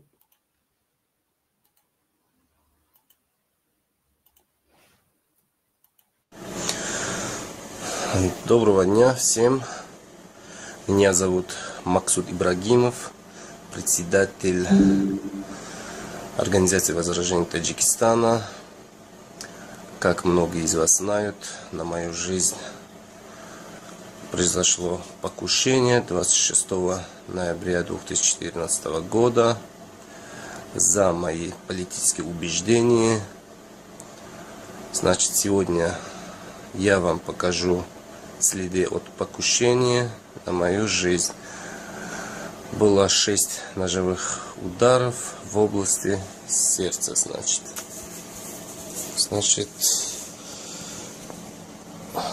вот это следы от ножа, как я говорил, 6 ножевых ударов было.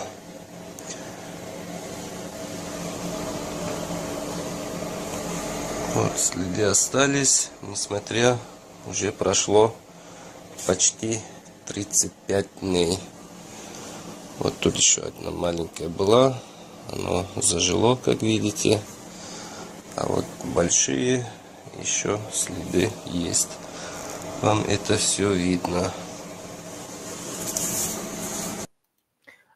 هموطنان عزیز، همونطوری که شما دیدید من اگر نوار این باره کمک بر بگردونم به این سمت نجا همونطوری که ببینید اینجا یک کارد، ببینید کارد.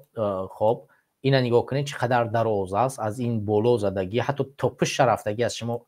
اول اگر برود پشت نگاه کنید تا پشت، ببینید اینجا در پشت بالاتر یک جا، یعنی 6 دونه کارد زدن. 6 دونه کارد برادر ما مقصود ابراهیموف رهبر جوانان برای ایوی تاجیکستان رو در روسیه متاسفانه زخمی کردن. این یکی از تهدید هاست. این نه تنها اون چیزی که من برای شما گفتم، این یکی از تهدید هاست که متاسفانه برادرای ما در فدراسیون روسیه توسط همین حکومت ظالم زندان کرده شدن، یا اینکه به هر راهی دیگری برادرای ما کشته شدن، تهدید کرده شدن. من یک عکس دیگر از دیگر برادر به سمت شما برسونم اینجا. خب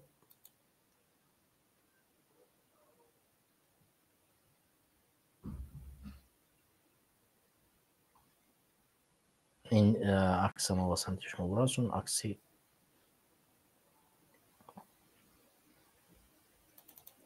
خب عکسی که شما برادران میبینید برادر ما عبدالرحیم واصف است و برادری که این حال در تاجیکستان به 20 سال زندان محکوم کرده شده است و واقعا در شهر مسکو برای رسیدن برای آزادی و مبارزه صحبت‌های خیلی خوبی داشتن. و اگر دوستان بخواهن من برای شما یک نوار ایشان رو میگذارم و شما میتونید که نوار ایشان رو هم نیز از اینترنت پیدا کنید و ایشان رو هم گوش کنید. بسیار انسانی مبارز صادق و لایق بودن در راه مبارزه. من عین حال یک ویدیو ایشان رو برای شما پیدا کنم و انشالله که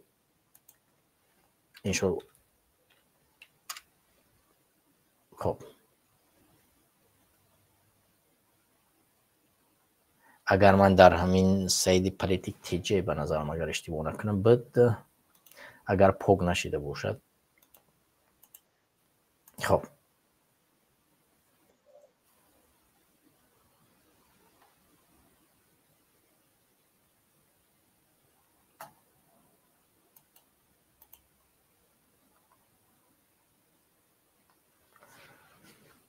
خب من دوستان عزیز همطوری گفتم برادر ما عبدالرحیم وصیف واقعا یک برادر ما بوریز و من یک نوار ایشون رو هم کوشش میکنم که به سمت شما برسونم تو اینی که شما برادران از روند برنامه نیز خبر داشته باشید.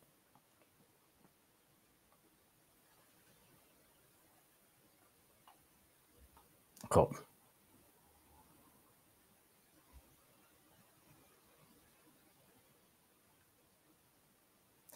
تاسفانه نوارهایی که ما از برادر عبدالرحیم وصیف داشتیم تاسفانه قدر زیاد عبدالرحیم وصیف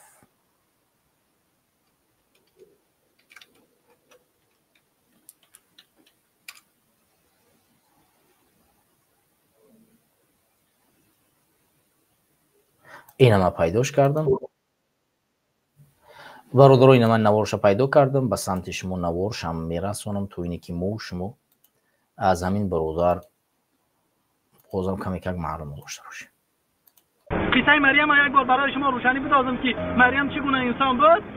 مریم کسی بود که میگه هر وقتا که داخلش زکریا محراب را هر وقتا که داخلش زکریا پیش مریم وجد عندها رزقا پیش مریم یک سبت از میوگی ها را یافت که در اون منطقه که مریم زندگی میکرد اون میوگی ها اولا نمیشدن. بعد از اون یک بگم فضای چیرمایی بود که اگر اون میوه ها را میشدن وقتی همون میوه ها نبودن. برادرها اینجا من یک چیز برای شما تذکر کنم که این نواری است که در شهر مسکو در نزد مسجد پرسپگمیر ما هر روز جمعه دعوت میکردیم و مردمی اومدن گوش میکردن و از اینجا به ما میپیوستن و به ما همراهی میکردن و عبدالرحیم وصیف هر روز جمعه اینجا اشتراک میکردن. شما در بر عبدالرحیم وصیف برادر ما شرفگن یا که سیف الله را میبینین و ده برادرای دیگه در اونجا هستن. کامیراچی ما هم اونجا هستیم ولی متاسفانه در این نوارها نیستیم. نمیدونم ولی همه شما میبینید نوار خوب دقت کنید. بچهای مبارزی که بعداً زندان شدن بیشتر شرکت در شهر مسکو بودن در همین نوارها میبینید. اون خیلی که میوه ها تازه بودن اون خیلی نبود. بعد چیکار کرد؟ حضرت زکریا مریم پرسید یا مریم انا لکی هذا اینا گفت از کجا هستن؟ گفت این رزق این سبته که پر از میوه های تازه است یا از کجا در پیش هستن؟ قال هذا من عند الله. مریم گفت که این از جانب پروردگار است. موی بدن زکریا خشم سبحان الله. زکریا که پیغمبر خدا از فرزند نداره اما مریم با تقوای خودش با حجاب خودش و انسانگری خودش خداوند از جنت سبت میوگیش روی میکنه. قرآن میره این فانتاستیک نیست، این میت نیست برادرای عزیز. قرآن میگه که خداوند از جنت برای در سبت میوگی روی کرد. بعد زکریا چیکار کرد؟ موی بدنش خست و داخلش رفت پیش محراب و دعا کرد سجده کرد پیش پروردگار از خدا طلب کرد که براش فرزندی بده تا اینکه رسالت انبیا را پیش ببره. چرا برادرای به فرزند ما از جایی که مزار میروند از جایی که میروند تمار پرستی میکنند میروند پیش فالبین جادوگرها برون در رکعت نماز بخونند. امروز وقتی تا 18 ساله را مسجد نمیمونند همین گونه فضا با وجود میآید. من یک چیز آشکار میگم همین جمله را باید کپر کنیم در اینترنت که ما کسی هستیم که غضب خداوند جل و علا بالای رحمان و رحیم. غضب خداوند بالای همین نظام دیکتاتوری هستیم که الله سبحانه و تعالی ما نخواستیم الله ما را بیدار کرد در آن که این مردم کسی هستند که حجاب مسلمان ها را رد کردند جوان ها را تا 18 ساله. آخه ای بدبختا ای مردمی که خودتان به عقل میگیرین و سبب نیکی رحمان و فضل شما ای را بدانین که ای ابو حنیفه تا صدرالدین عینی را همشون تا 7 سالگیشون قاری قرآن بودن. پس چرا نمیمونه فرزندای مسلمان ها را مسجد بروند؟ وقتی که فرزند تا 18 سالگیش مسجد نمیروه رنگ شما پررتک میشود. انشاءالله که اینا کسانی هستند که خاری دنیا و آخرت اونها را منتظر است. برادرای عزیز وقتی که جوانها تا 18 سالگی را مسجد نمیروند زنها و دخترها و خواهرها و مادرها عفت و ناموس میگه که شما لباس ملی بپوشیم. آخه برادرای عزیز بیایم همین 70 سال پیش نداشتیم، حتی در همین زمان شوروی زنها و دخترای تاجیک اطلس تاجیکی میپوشیدن. اعوذ بالله چی است که امروز خیلی خشن به عقل ملت میگیرن؟ چیکار کردن؟ زنها را میگن که شما لباس ملی بپوشید. و لباس ملی چی است؟ برای شما کینای باسه را نگاه کنین در فیلمی که همین یک از قهرمانای ملت تاجیک باسه است که فیلمش در پایگانی تلویزیون تاجیکستان است، زنش برات نیکاشین هم خیلی تا گردن شپاره، در سرش رومال داره، دخترش رومال داره. تمام بزرگای این ملت تا سالای 90 رومال داشتن. کجا خواهران و مادران و زنهای ما تحلیل کنیلیش بودن که امروز ما را میگن که شما لباس ملی پوشید؟ لباس ملیه که این من چی میبینم؟ نقصان در چی است؟ نقصان در آن است که اونها بسیارتر این برزگاه‌هایی که هستن گپشون در زنشون نمیگذره، گپشون در دخترشون نمیگذره، و خاطر که زن دختری اونها را دیگران نخوندن مجبوره که زن دختری ما را چیکار کنن؟ حجابشون از سرشون بگیرن، از مسجد دورشون کنن. شما میدونید که ما و شما در کشورهای غیر اسلامی زندگی داریم، در روسیه و در اروپا انسان‌هایی که هستن زنها میتونن مسجد بروند، زنها میتونن سرکس بروند. چرا که زن تاجیکی مسلمان نمیتونه مسجد برود؟ قسم به نام الله هر عالم و دانشمندی که به نام ملای که در تاجیکستان امضا کرد که ملا مسجد نروند، زنها مسجد نروند، اونها کافر هستند. من در دنیا و قیامت برای نمی سخنم جواب میدیم، چون که من دیپلمات یا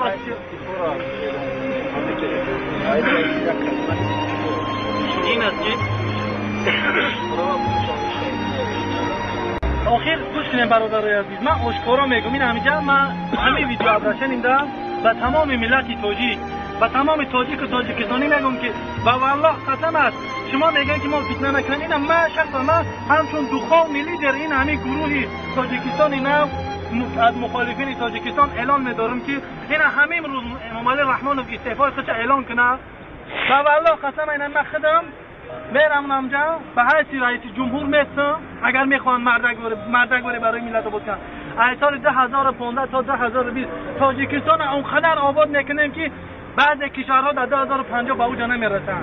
ما انشالله بلا کلمن میگیرن بیناهای 23 اتاجی که 50 اتاجی در خارج از تاجیکستان آباد کردن میتونن، چی در تاجیکستان آباد کردن نمیتونن. زید سعید برادر ما را گناهش چی بود؟ وقتی خواست یک تاجیکستان نو بسازن، یک ایده آباد داشته باشه، گرفتن 26 سال شدن. من همون آدم در زندگیم 26 دقیقه دیدم، 25 دقیقه دیدم برادرای عزیز. ولی چی مرا وادار کرد که بر رحمانوف بنویسم مکتوب که ای رحمانوف من آماده هستم به جای زید سعید زندانی بشم تا اینکه آزاد باشم، تا صدها و هزاران نفر تاجیک دیگر را به جای کار تامین بکنه. مرا بردن زمین ها کشتن، گرفتن، تجارت ها محکم کردن که من برزیل حکومت کردم، من طرفداری از زید سعید کردم. من به چی خاطر برادرای عزیز طرفداری از زید سعید کردم؟ به اون خاطر که زید سعید این دستش پلاتنسی ایجان سه چلیک داره. این دو چلیک بیا چنین کودکی 5 ساله است. او کودکیش یک انسانی معیوب بود، با وجود معیوبیش میلیون تجارت ها داشت، صدها و هزاران نفر جای به جای کار کردگی بود، او را گرفتن زندانی کردن. ولی حسن خودش کی است؟ یک گوسفندچران بود خودش، یک گوسفند همون کینا یوسف که یک بیابانگرد گوسفندچران اومده است. امروز یک از میلیاردرهای تاجیکستان است. این همون میلیاردهای است که زمین های تاجیکستان قرضدار کردن. تمام خودگی های دهقانی که در تاجیکستان هست هر هکتارش تا 150,000 دلار قرضدار است. همون پول بیجاشی زمین که قرضدار نیست، زمین که بخیل نیست.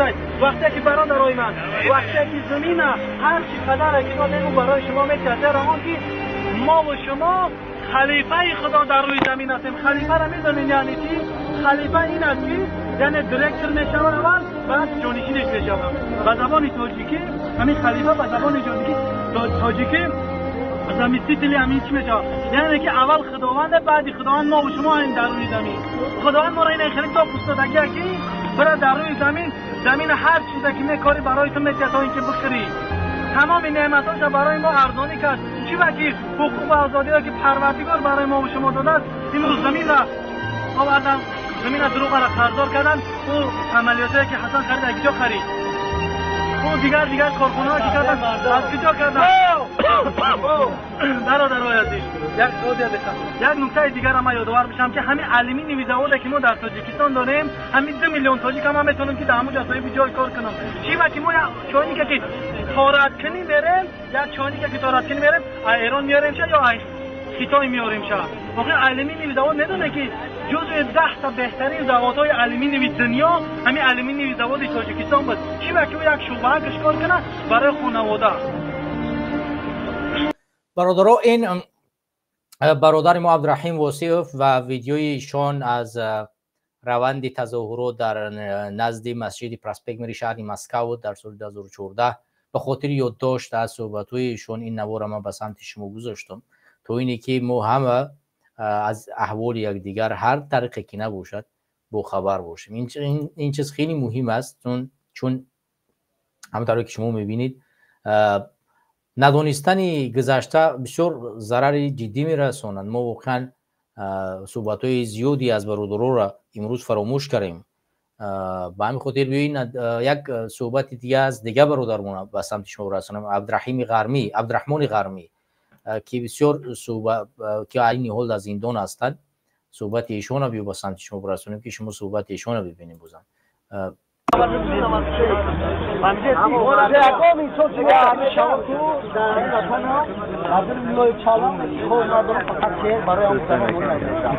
همینجا شما اگر در نوار ببینید برادر ما حاجی علی عین حال در اینجا دیده میشه. برادر حاجی علی ما رو ببینن همین نوار دیم بوره برگردونه. این برادر ما حاجی علی هستن عین حال در گرمانی زندگی میکنن. اعضای حرکت سیاسی بسیار فعالی خیلی خوبن. این برادر دیگر ما برادر ما شیرافگان از سیف الله که عین حال در زندان تاجیکستان با 20 سال زندان محکومش کردن متاسفانه. و اینجا برادر ما عبدالرحمن غرمی که عین حال در تاجیکستان است. معلوم نیست که چند سال زندان میکرده شد. او بخشش پرسید تاجیکستان رفت ولی با اساس‌های نمیفهمم کدوم پستاوش کردن نمیدونم چیکارش کردن. عین حال در تاجیکستان در زندان است ولی بازم به خاطر یادداشت این جوان هم در عبدالرحیم واسیف گفت ما اون زمان از نوع تاجیکستان یعنی یک کانال داشتیم در زیلو از نوع همون اونجا برآمد میکردیم به همین خاطر گوش کنیم.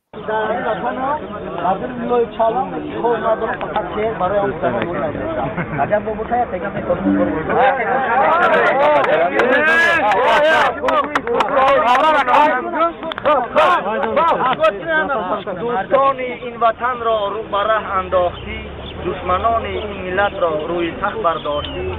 شهرمردان وطن دعوت اسلام کنند، بین رشت پامیر ما یراق برداشتی.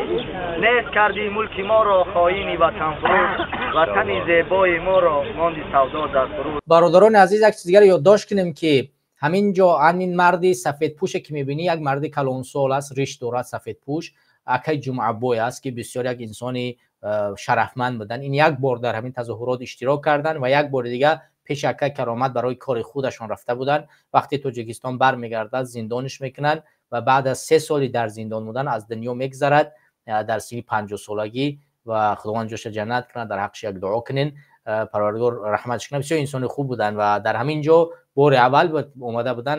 اگرچه همونجا اشتراک میکنه ولی نمیفهمم که با اساس چی باشد برای اشتراک در همینجا باشد ولی نمیفهم با اشتراک چیز دیگری. اینکه وقتی تاجیکستان برمیگردد زندانش میکنند و بعد از یک مدت کوتاه از دنیا در میگذرد. فکر کردی نیست شاعر وطن را آزاد کند، خلق تاجیکی ما را از خوابش بیدار کند.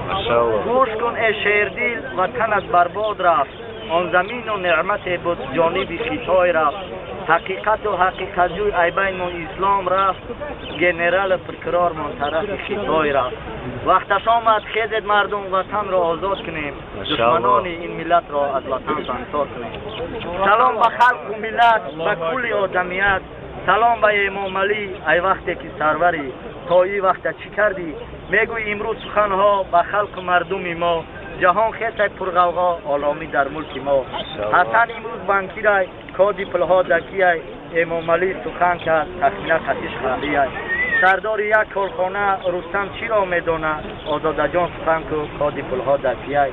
خلقی با آر و ناموس جمع شدن در ملک روز حرکتشان بر وطن تو میمری به ناموس امام علی گوز میزنه امشب بر روز نمیزنه دولینش بلند میشوه پهت خدا میزنه امام علی خرکله سلاح‌ها را جمع کرده ای در 23 سال حیات بیجاره آباد کرده ای زمین دادی خلق در دهنت میرینه عمر علی پهلوانی امروز در بین میدانی شیر بچه ها عید کشی تو در نیمی راه نمیمانی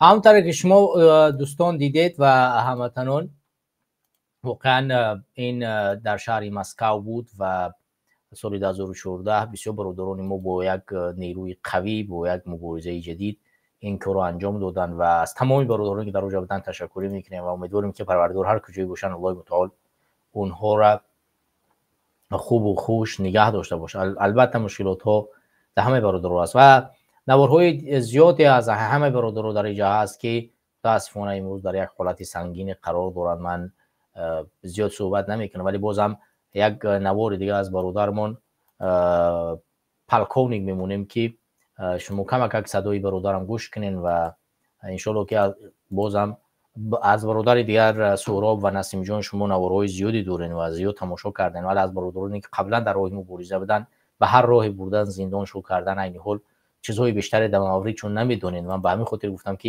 یک تعداد چیزها را برای شما آشکار کنم به سمت شما برسونم برادران.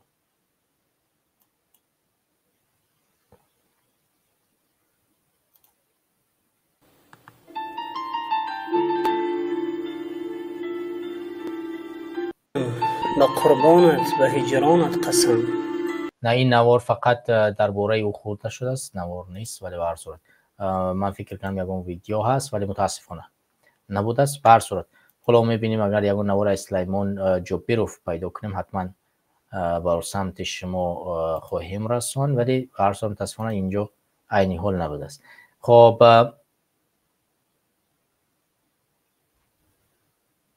شما دوستانم تاریک میبینید سامانه جوانان تاجیکستان در یوتیوب قبلا فعال بود ولی متاسفانه بعد از اونی که بچه ها دستگیر شدن این سامانه این حال فعال نیست و ولی متاسفانه انشالله که با مرور زمان ما بازم کوشش میکنیم که انشالله که سامانه که این حال شما تماشا دارید فعال باشد و مبارزه از این طریق سامانه ادامه بدیم. خب همطور که شما میبینید دوستان عزیز 10 سال پیش یا 20 سال پیش در راه مبارزه هزارها قربانی ها هزارها مبارزه وجود داشتن و وجود دارن این حالم ولی متاسفانه حکومت دیکتاتوری امالی رحمانوف از راه زورآوری از راه فشار از راه زدن و کشتن از راه دزدیدن مردم تاجیکستان رو خاموش می‌دارد و به جامعه جهانی نشان نمی‌دهد که یعنی چی کارهای انجام میده ولی مسئولیت ما و شماست که از حق برادران خودمون دفاع کنیم تلاش و کوشش کنیم هر کاری را کنیم که حق برادران خودمون از حق مبارزان از حق شهروندان خودمون دفاع کنیم. همونطوری که در بالا ذکر کردم اگر ما بتوانیم 10 نفر نیرو 500 نفر 3000 نفر 10000 نفر در نزد دفتر سازمان ملل متحد در یک کشور تظاهرات کنیم که فلان چیز تحریم کرده شود مطمئن باشید که حرفی ما شنویده می شود و تا زمانی که این اتحادی این سرجمعی این یکدیگر فهمی به میان نیاید مطمئن باشید که ما و شما به هیچ هدفی نمیرسیم و هیچ کسی از حق ما و شما شکو میکند دفاع نمیکنند. یعنی اون زمانی ما و شما به هدفی ولو میرسیم که ما و شما بتوانیم پیروزی خودمون در میدان نشون بدیم یعنی با اتحادی خودمون و اتحادانه یک جایانه بریم در یک میدان اشتراک کنیم و صحبت کنیم و بتوانیم که به جامعه جهانی نشون بدیم که اگرچه ما اختلافات نظر داریم دیدگاه‌های گوناگون داریم ولی برای تاجیکستان ما اتحاد هستیم و تاجیکستان خانه مشترک همه ماست و مقدسات ما اونجاست و ما برای این مقدسات از بحر همه چیز میگذریم و امیدواریم که در هر تظاهراتی که هست بریم اشتراک کنیم و از حق شهروندان تاجیکستان از حق کشور خودمون از حق ارزش‌های خودمون از حق این مقدساتی که ما داریم به اسم تاجیکستان دفاع کنیم. در غیر صورت همین خیلی شکسته میریم. هموطنان، این بود برنامه امروزه که ما یک تحقیقی برای بوده شدن شکنجه، ظلم و ستم و کشتار در مورد مخالفان سیاسی حکومت دیکتاتور امالی رحمانوف در خارج کشور انجام دادیم و زیاده از 20 نفر اشخاصی که در اینجا به هر راهی اونها غیر قانونی به تاجیکستان دزدیده برده شده بودند صحبت کردیم، عکس‌های اونها را گذاشتیم، یک تعدادی خیلی کم شد ولی به هر صورت بررسی کردیم. امیدوارم که این چیز یک نواری باشه که در آینده ما بتوانیم برای سازمان ها و کشورها نشان بدهیم که ما واقعا در عرفه مبارزه طوری 10 ساله 12 ساله‌ای که داشتیم واقعا فرزندانی به ناموس این سرزمین و وطن دوست وجود داشتن و تلاش کردن که این سرزمین از همین ظلم و ستم نجات بیابد، ولی توسط همین دیکتاتور امالی رحمانوف امروز در پشت پنجره هستند و یا اینکه در یک جای دیگر قرار دارند. برای خاطر برادران و هموطنان عزیز از همه شما برای اشتراک در این برنامه تشکری میکنم و بازم یادآور میکنم که برادران عزیز جای یگانه رسمی که ما و جوانان برای هویت تاجیکستان برآمد میکنند همین کانال یاس تاجیکستان و در فیسبوک یوتیوب است و هر چیزی رسمی که پیدا می شود در این سامانه نشر کرده می شود و در هر جای دیگر و هر رسانه دیگه که نشر کرده شد اعتبار قانونی ندارد و ما با همین جا با برادرانی که هستیم مبارزه خود رو در اینجا ادامه میدیم تا زمانی که الله متعال بازم برای ما فضل بدهد و برای ما یک راه دیگری را معین مشخص کند که بتوانیم برای پیروزی تاجیکستان یک اتحاد اتفاقی تشکیل کنیم. دیگر باقی برادران و هموطنان عزیز شما را به خدا میسپارم، وقتتون زیاد نمیگیرم، طول یک نیم ساعت میشه در پخش مستقیمیم. پروردگار همه شما را هر کجایی که باشید حفظ کند و امیدوارم که در این هفته بتونیم بازم یک برنامه دیگری داشته باشیم.